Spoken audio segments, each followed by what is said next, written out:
بسم اللہ الرحمن الرحیم۔ اللہ تبارک و تعالیٰ کے پاکیزہ ترین نام سے آغاز کرتے ہیں جو بہت مہربان نہایت رحم والا ہے۔ درس بخاری کا سلسلہ جاری و ساری ہے۔ پچھلے پروگرام کے لاسٹ میں ہم نے آپ کو باب ذکر کیا تھا، باب بیع الدیناری بالدیناری نساءً، یعنی دینار کے بدلے میں خرید و فروخت ادھار کے ساتھ۔ اور دینار آپ کو پتہ ہے، اس کو اردو میں اشرفی بھی کہتے ہیں۔ سونے کے سکے کو دینار کہا جاتا تھا اور چاندی کے سکے کو درہم کہا جاتا تھا۔ بہار شریعت جو فقہ حنفی کی مشہور کتاب ہے، یہ ہندوستان میں چونکہ لکھی تھی مولانا امجد علی خان صاحب رحمۃ اللہ علیہ، اس زمانے میں چاندی کے سکے چلتے تھے جن کو روپیہ کہتے تھے۔ تو بہار شریعت میں اکثر جب روپیہ کہتے ہیں نا، روپیے کے بدلے میں، تو وہ چاندی کا سکہ مراد لے رہے ہوتے ہیں، یہ نوٹ مراد نہیں ہوتے ہیں۔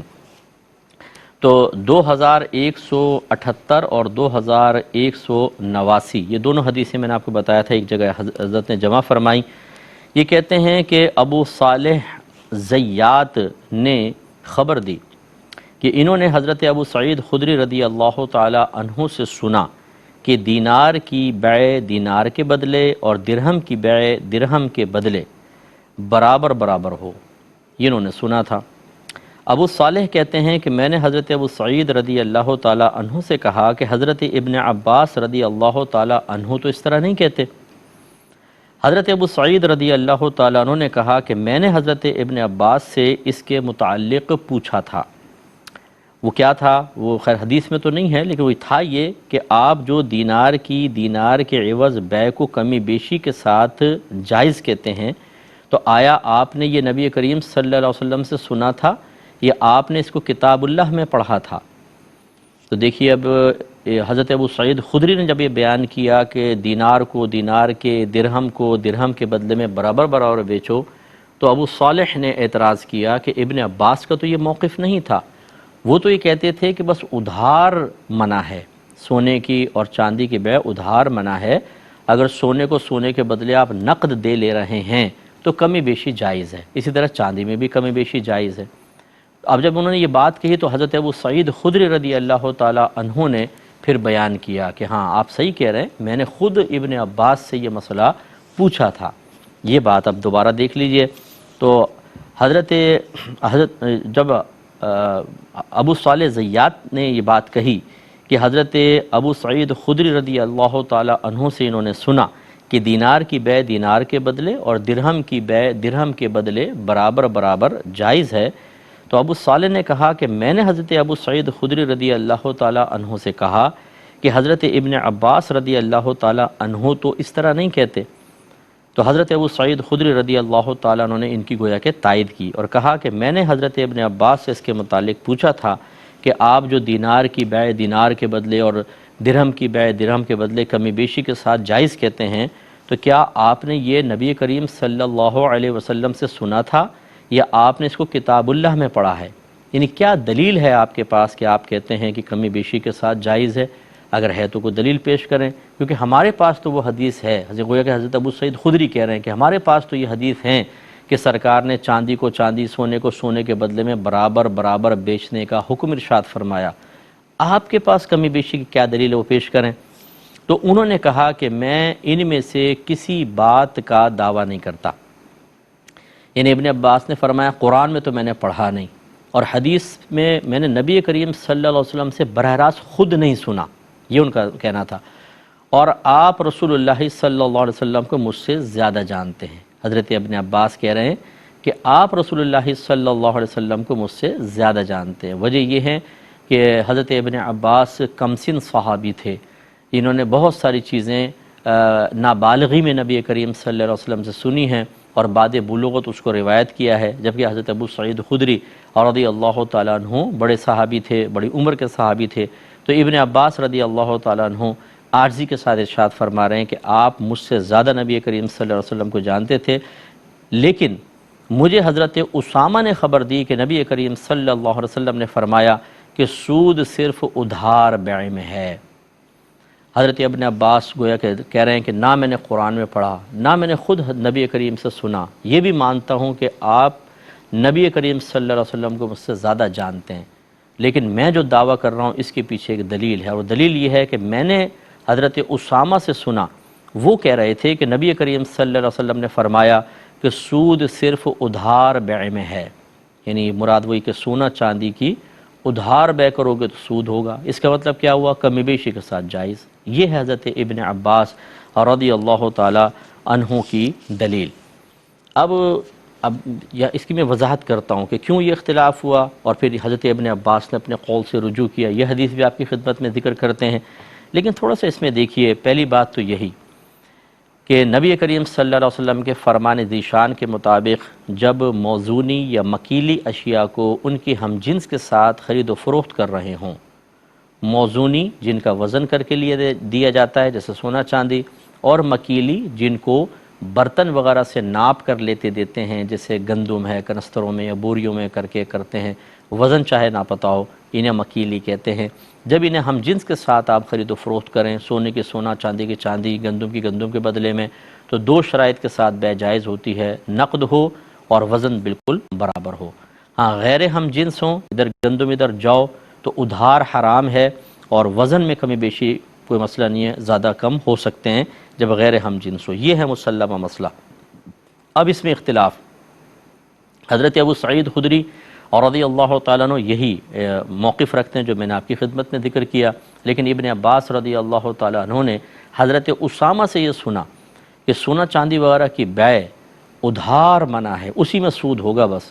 نقد اگر آپ لیتے ہیں سونے کو سونے کے بدلے، چاندی کو چاندی کے بدلے میں، تو وزن میں کمی بیشی سے کوئی فرق نہیں پڑے گا۔ یہ ہوا ایک علمی اختلاف۔ یہ میں آپ کو پچھلے پروگرام میں بھی کہہ رہا تھا کہ ایک صحابی کہہ رہے ہیں کہ یہ حدیث میں آیا، دوسرے صحابی کہتے ہیں کہ یہ حدیث میں آیا۔ اب یہ ہوا علمی اختلاف۔ یہ علمی اختلاف کیسے اٹھے گا میں آپ کو عرض کر دیتا ہوں، لیکن پہلے آپ یہ دیکھیے کہ حضرت ابو سعید خدری رضی اللہ تعالی عنہ نے حضرت ابن عباس سے کویسچن کیا کہ آپ جو اپنا ایک الگ موقف رکھتے ہیں تو کیا آپ نے قرآن میں پڑھا تھا یا آپ نے اس کے متعلق کوئی حدیث پڑھی تھی؟ اور یہ ایک عالم، یہ کسی ہر ایک کا حق ہوتا ہے کہ اگر میں کوئی بات بیان کرتا ہوں تو آپ پوچھ سکتے ہیں کہ یہ کہاں سے آپ نے پڑھا۔ لیکن یہ عوام الناس کو ہم اکثر منع کرتے ہیں کہ دلائل بعض اوقات بہت وسیع ہوتے ہیں، اور ہر چیز بالکل سیدھی سیدھی نہیں لکھی ہوتی کہ بھئی یہ قرآن کی آیت، یہ حدیث، بعض اوقات استدلال الگ ہوتا ہے۔ اسی لیے استدلال کی 4 قسمیں ہوتی ہیں: عبارت النص سے استدلال، اقتضاء النص سے، اشارت النص سے، اور دلالت النص سے۔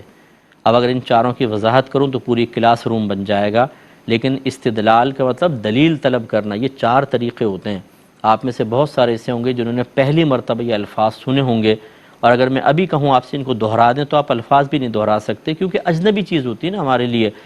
تو اب عوام الناس کو نہیں پتہ ہوتا ہے کہ علماء نے جو ایک مسئلہ نکالا ہے وہ عبارت النص سے نکال کے بتایا ہے، اشارت النص سے، دلالت النص سے، یا اقتضاء النص سے۔ وہ سیدھے سیدھا کہتے ہیں اچھا یہ ہے، اس پہ قرآن حدیث سے دلیل پیش کر دیں۔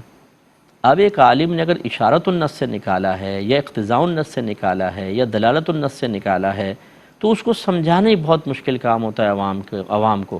اس لیے عوام کا کام یہ نہیں ہے کہ آپ قابل اعتماد عالم ہو، آپ کو ان کے علم پر اعتماد ہے، تو بس آپ کہیں کہ مجھے مسئلہ بتائیں اور آپ عمل کر لیں۔ ہاں اگر آپ نے کسی اور کو بتانا ہے اور کوئی دوسرا ایسا ہے کہ نہیں سمجھ پا رہا، اور عالم دین کے پاس بھی ٹائم ہو، تو آپ ریکویسٹ کر سکتے ہیں کہ اگر مجھے اس کا ریفرنس دے دیں، میں نے فلاں کو دینا ہے، اچھی بات ہے۔ عالم دے دے، بہت اچھی بات ہے، نہ دے تو آپ کو ناراض ہونے کا حق حاصل نہیں۔ لیکن جو اہل علم ہوتے ہیں وہ آپس میں اس طرح کر سکتے ہیں۔ میں نام نہیں لیتا ہوں، ایک مفتی صاحب تھے، ایک حدیث انہوں نے بیان کی، میرے استاد محترم وہاں تشریف فرماتے، اسی اسٹیج کے اوپر میں بھی بیٹھا ہوا تھا، تو جب وہ عالم دین مفتی صاحب بیان کر کے بیٹھے تو میرے استاد صاحب نے فرمایا کہ آپ نے یہ حدیث جو ابھی بیان کی کہاں پڑھی ہے، ذرا مجھے بتائیے۔ وہ چونکہ آپس میں ایک دوسرے کو جانتے ہیں، دونوں بڑے بڑے عالم تھے، تو وہ دوسرے جو مفتی صاحب تھے انہوں نے کہا کہ مجھے ابھی تو یاد نہیں ہے، میں نے پڑھی ہے، میں آپ کو بتا دوں گا۔ یوں ابھی جو ہمارے استاد صاحب نے پوچھا وہ کیوں؟ اس لیے کہ آپ نے جو پڑھا تھا اس کا نتیجہ یہ تھا کہ یہ حدیث جو ہے وہ صحیح حدیث نہیں ہے، اس میں ان کو شبہ تھا تو معلوم کر لیا۔ تو اس میں کوئی بری بات نہیں ہوتی ہے اگر اہل علم ایک دوسرے سے ریفرنس معلوم کریں، اور وہ بھی اس لیے ہونا چاہیے کہ چلو ہمیں نہیں پتہ تو ہم معلوم کر لیں۔ یوں نہیں ہوتا۔ اگر فرض کر لیں بعض اوقات ہو سکتا ہے کہ میرے ذہن میں کہ میں نے بخاری میں پڑھی، میں نے بیان کیا یہ بخاری میں ہے، یہ ہو سکتا ہے کیونکہ ہم نے بہت ساری پڑھی ہوتی ہیں تو بعض اوقات چیزیں گڑبڑ ہو جاتی ہیں۔ اب آپ نے پوچھا اچھا بخاری میں کس جگہ ہے، میں نے کہا کہ میں نے دیکھا مجھے نہیں ملی، میرے ذہن میں تو یہی تھا۔ تو یہ ہو سکتا ہے، تو آپ اس پہ یہ نہیں ہوگا، مثلا آپ کے ساتھ اگر ایسا ہوا، اب میں آپ کو بولوں کہ آتا جاتا کچھ نہیں ہے اور آپ نے کیوں بیان کیا، جھوٹ بولا آپ نے، غلط بیانی کی، ارے بھائی کیوں، ہو سکتا ہے اس سے مسٹیک ہوئی ہو۔ یہ بھی ہمارے ہاں ایک پرتشدد رویہ جو ہے بالکل غلط ہے، یہ ہو سکتا ہے کہ عالم دین سے غلطی ہو، پہلے ہمیں پوری تحقیق کر کے ہی بیان کرنا چاہیے، لیکن بعض اوقات ہو جاتی ہے مسٹیک۔ اب اس میں سمجھداری کیا ہے کہ اگر ہو گئی تو میں اعتراف کر لوں کہ ہاں میرے ذہن میں مجھے ایسا لگ رہا تھا کہ میں نے بخاری میں پڑھا ہے، لیکن واقعی میں نے دیکھا بخاری میں نہیں تھا، میں معذرت چاہتا ہوں، اب دیکھ لیجیے گا کسی اور جگہ یا کہیں اور دیکھ کر بتا دیا جائے، یہ ہو سکتا ہے۔ اب اس کے بعد دیکھیں ابن عباس رضی اللہ تعالیٰ عنہ سے جب حضرت ابو سعید خدری نے فرمایا آپ نے نبی کریم سے سنا ہے یا قرآن میں پڑھا ہے، اور ان کو بڑا یقین تھا کہ یہ کچھ حدیث ایسی ہوگی نہیں جو پیش کر سکے، قرآن میں تو ہے ہی نہیں، تو کیسے کریں گے؟ ابن عباس نے وہی فرمایا کہ بھئی میں کسی چیز کا دعویٰ نہیں کرتا ہوں، نہ میں نے نبی کریم سے سنا براہ راست، نہ میں نے قرآن میں اس کو پایا۔ اور پھر عاجزی دیکھیں کتنی پیاری بات ہے کہ آپ نبی کریم صلی اللہ علیہ وسلم کو مجھ سے زیادہ جانتے ہیں، کیونکہ آپ زیادہ نبی کریم کے طویل عرصے تک بالغی کی حالت میں نبی کریم کے صحبت میں رہے، میں چھوٹا تھا اور دیگر مسائل۔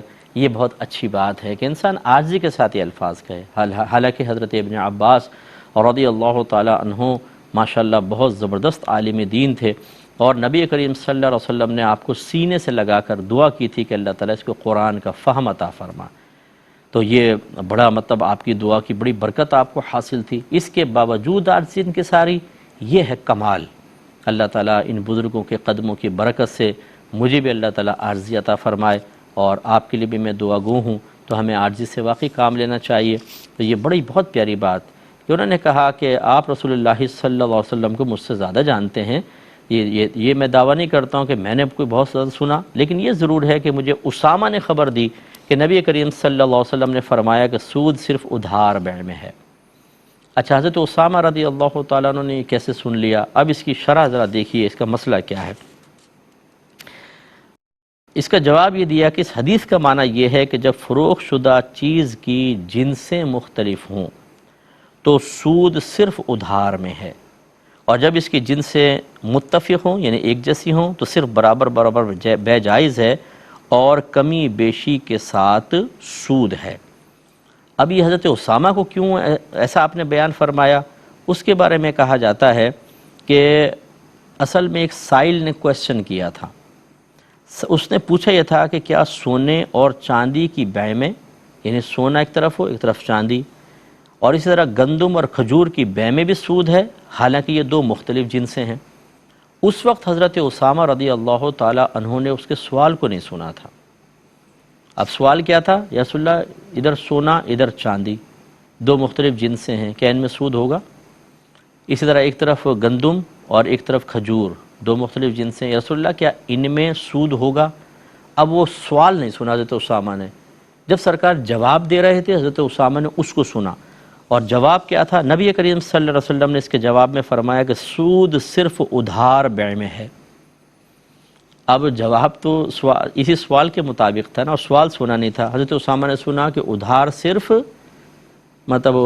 سود صرف ادھار میں ہے، وہ انہوں نے سن لیا اور آگے بیان کیا کہ بھئی سود صرف ادھار میں ہوتا ہے، کمی بیشی جائز ہوتی ہے۔ یہ ان کو ذہن میں نہیں رہا کہ وہ مزید یہ تحقیق کر لیتے کہ سوال کس چیز کے بارے میں تھا۔ اگر تو سائل نے یہ سوال کیا ہوتا نا یا رسول اللہ سونے کو سونے کے بدلے میں بیچ رہا ہوں تو کیا یہ جائز ہے؟ اب نبی کریم یہ نہیں کبھی فرماتے کہ ادھار بس ادھار میں سود ہوگا، کمی بیشی کر سکتے ہو، نہیں، پھر تو دو چیزیں سرکار بیان فرماتے جیسے دیگر حدیثوں میں ہیں۔ تو اب آپ سمجھ گئے ہوں گے حضرت اسامہ نے سائل کا سوال نہیں سنا، صرف جواب سنا، اور جواب سن کر آپ نے اس کو آگے بیان فرمایا۔ یہی حضرت ابن عباس رضی اللہ تعالی عنہ نے سنا، اور انہوں نے اس کی روشنی میں اپنے ایک موقف بنا لیا، ایک نتیجہ مرتب کر لیا کہ جب سونے کو سونے کے بدلے چاندی کو چاندی کے بدلے میں دیا جائے گا تو ادھار میں سود ہوگا، نقد میں کمی بیشی چاہے ہو کوئی مسئلہ نہیں ہے۔ یہ آپ نے نتیجہ نکالا، اور یقینی سی بات ہے کہ یہ ایک غلط فہمی کی بنا پر تھا۔ لہٰذا مستدرک نے 2328 نمبر حدیث پاک ذکر کی ہے، حاکم کی مستدرک میں ہے، اور اسی طریقے سے سنن ترمذی 1241، سنن ابن ماجہ 2258، صحیح ابن حبان میں 4697 نمبر حدیث پاک۔ یہ تمام حدیث، یہ نمبر جو آپ کو ذکر کی، اس بات پر ہیں کہ حضرت ابن عباس رضی اللہ تعالیٰ عنہ نے بعد میں اپنے قول سے رجوع کر لیا تھا۔ اب اس کو ذرا دیکھیے، حضرت عبید اللہ عدوی بیان کرتے ہیں کہ میں نے ابو مجلس سے درہم اور دینار کی بیع کے متعلق سوال کیا تو انہوں نے بتایا کہ حضرت ابن عباس رضی اللہ تعالیٰ عنہما اپنی عمر کے ایک بڑے حصے تک اضافے کے ساتھ نقد بیع میں کوئی حرج نہیں سمجھتے تھے، یعنی ہم جنس کی بیع بھی ہو تو نقد اگر ہو تو اضافے کے ساتھ بھی جائز ہے۔ پھر ان سے حضرت ابو سعید خدری رضی اللہ تعالیٰ عنہ نے ملاقات کی اور ان سے کہا کہ اے ابن عباس، کیا آپ اللہ تبارک و تعالی سے نہیں ڈرتے ہیں کہ آپ اس طرح بیان فرماتے ہیں؟ کیا آپ کو یہ حدیث نہیں پہنچی کہ ایک دن رسول اللہ صلی اللہ علیہ وسلم نے اپنی زوجہ حضرت ام سلمہ رضی اللہ تعالی عنہا سے فرمایا کہ میں عجوہ کھجوریں کھانا چاہتا ہوں، تو انہوں نے ایک انصاری کے ہاتھ 2 صاع کھجوریں بھیجیں، وہ ان 2 صاع کھجوروں کے عوض 1 صاع عجوہ کھجوریں لے آیا، یعنی حضرت ام سلمہ نے 2 صاع یعنی سمجھ لیں 8 سیر یا 8 کلو کھجوریں بھیجی، وہ عام کھجوریں تھیں، اور اس کے بدلے میں 4 کلو عجوہ لے لی۔ اب یہ کھجور کی بیع کھجور کے بدلے میں ہوئی اور کمی بیشی کے ساتھ ہوئی۔ اب اس پہ سرکار نے کیا فرمایا؟ تو یہ کہتے ہیں جب سرکار صلی اللہ علیہ وسلم نے اس خواہش کا اظہار فرمایا تو آپ نے ایک انصاری کے ہاتھ 2 صاع کھجوریں بیچیں، وہ ان 2 صاع کھجوروں کے عوض 1 صاع عجوہ کھجوریں لے آیا۔ حضرت ام سلمہ نے وہ کھجوریں نبی کریم صلی اللہ علیہ وسلم کے سامنے رکھ دیں۔ جب آپ نے وہ کھجوریں دیکھیں تو آپ کو اچھی لگیں، آپ نے ایک کھجور اٹھائی، پھر رک گئے۔ آپ نے پوچھا کہ یہ آپ کے پاس کیسے آئیں؟ تو حضرت ام سلمہ رضی اللہ تعالی عنہا نے بتایا کہ میں نے 2 صاع کھجوریں ایک انصاری کے ہاتھ بھیجی تھیں، وہ اس کے عوض 1 صاع عجوہ کھجوریں لے آیا ہے اور یہ وہی کھجوریں ہیں۔ آپ نے اپنے سامنے سے وہ کھجوریں ہٹا دیں اور فرمایا مجھے ان کی ضرورت نہیں ہے، ان کو واپس کر دو۔ کھجور کھجور کے بدلے، گندم گندم کے بدلے، جو جو کے بدلے، سونا سونے کے بدلے اور چاندی چاندی کے بدلے نقد بیع ہو اور برابر برابر ہو، جس نے اضافے کے ساتھ بیع کی وہ سود ہے۔ پھر فرمایا اسی طرح وہ چیزیں جو ناپ کے ساتھ اور وزن کے ساتھ فروخت ہوتی ہیں، یعنی یہی اصول ہوگا۔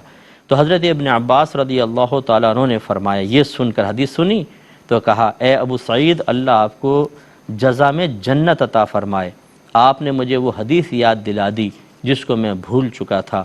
میں اللہ سے استغفار کرتا ہوں اور اس کی طرف توبہ کرتا ہوں۔ اور اس کے بعد حضرت ابن عباس اضافے کے ساتھ بیع کو شدت سے منع کرتے تھے۔ اس پہ تبصرہ انشاءاللہ نیکسٹ پروگرام میں کریں گے۔ وآخر دعوانا ان الحمدللہ رب العالمین۔